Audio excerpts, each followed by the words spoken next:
Xin chào tất cả mọi người đã quay lại với kênh Admin Review của mình nhé.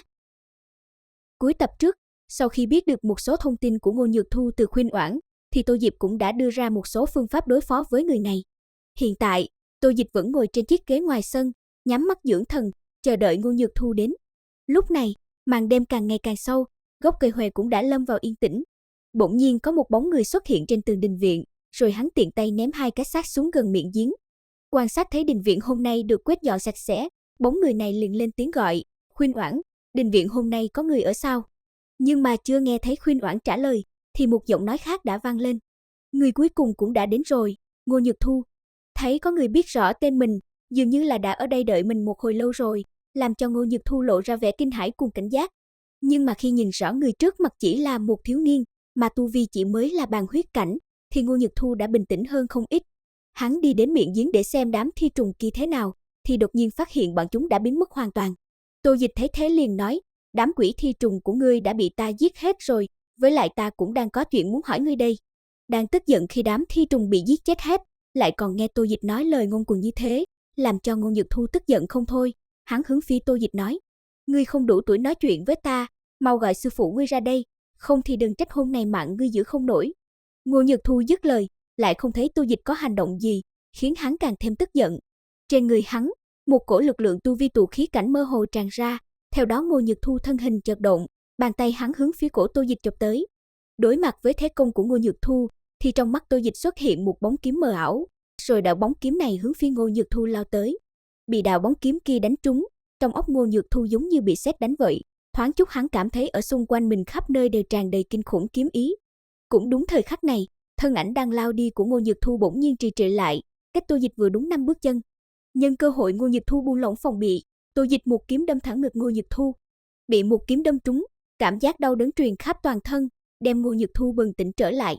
Khi thấy ngực mình bị một kiếm đâm xuyên qua, thì vẻ mặt hắn trở nên ngơ ngẩn như không thể tin được, rồi hắn lắp bắp nói, ngươi tu vi thật đúng chỉ là bàn huyết cảnh. Ngô Nhược Thu nói xong, Tô Dịch cũng không có lên tiếng trả lời, mà hắn liền rút kiếm ra, máu tươi theo đó không ngừng chảy ra, còn Ngô Nhược Thu thì cả người cảm giác vô lực, rồi đã lăn ra đất. Cảm thấy cái chết đang đến gần, Ngô Nhược Thu gắng gượng nói ra câu cuối, ngươi giết ta, thì đợi sư phụ ta đến trả thù đi. Dứt lời, Ngô Nhược Thu đã nằm quay lơ trên đất, khí tức không còn, cứ thế đơn giản chết đi.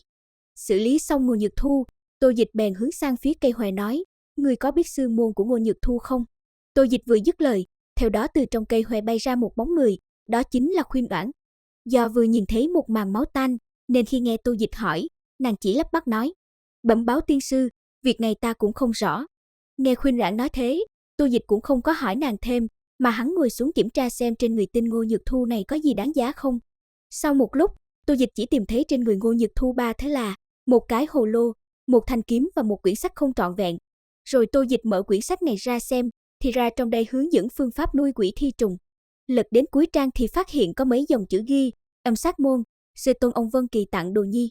Lúc này, Tô Dịch lập tức hiểu, Ngô Nhược Thu nuôi đám quỷ thi trùng này là do âm sát môn sai khiến, với lại sư tôn mà hắn nói chắc là ông Vân Kỳ này đây. Rồi sau đó, Tô Dịch liền hủy cuốn sách này đi, để tránh nó rơi vào tay người khác, lại mang họa cho thế gian. Tiếp theo Tô Dịch rút thanh kiếm ra xem. Kiếm vừa rút ra thì một mùi tanh hôi liền xông vào mũi, khiến hắn có một cảm giác buồn nôn. Thấy việc dùng thanh kiếm tà ma này tu luyện thì cũng không có tiền đồ gì, nên Tô Dịch dùng một chưởng đánh vỡ vụn thanh kiếm, sau đó dùng một mồi lửa đốt cháy sạch. Cuối cùng, Tô Dịch cầm chiếc hồ lô lên xem, liền phát hiện chiếc hồ lô này có điểm đặc biệt, nên hắn nổi lên một ít hứng thú muốn xem thử bên trong chiếc hồ lô này có chứa thứ gì. Nội dung của tập này đến đây là hết rồi, mọi người nhớ đăng ký kênh để theo dõi tập tiếp theo nhé.